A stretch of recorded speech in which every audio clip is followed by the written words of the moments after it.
Ninapoenda kujifungua, nikijifungua mtoto wa kiume ni faini 10,000. Sasa sisi natoa faini kuhusu nini? Kwa hiyo saizi kule leba tunyanyasiki, ila tunanyanyasika kuhusu watoto. Mimi ndugu waziri, nina kero na hospitali yetu ile ya wilaya.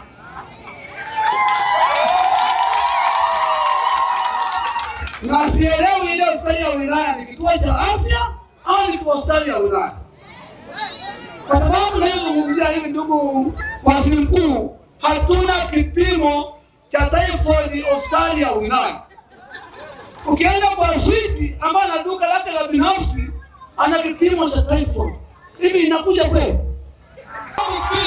Mtu akijifungua pale, mwanamke akijifungua pale mjamzito, akilala pale akijifungua mtoto wa kiume, analipishwa hela mtoto wa kiume aliyolala kwenye kitanda bei tofauti.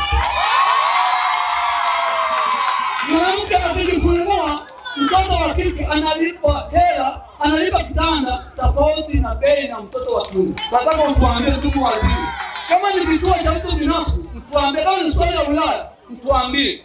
Kwenye jambo la hospitali ya wilaya, kwanza inatusikitisha sana. Huwezi kuwa unatoza fedha kwa mama wajawazito. Akijifungua mtoto wa kiume unamtoza pesa, akijifungua mtoto wa kike unamtoza pesa. Jambo hili taasisi ya kuzuia na kupambana na rushwa waanze kufanyia kazi haraka, ikiwemo ya kufanya uchunguzi wa kina kwenye kituo kile cha afya cha pale mjini, na kwanza kuwabaini watumishi ambao sio wema kwa Tanzania. Tukiafunia macho haya kesho na kesho kutwa, mwisho wa siku wataiba hadi watoto kwenda kuwapa watu wengine.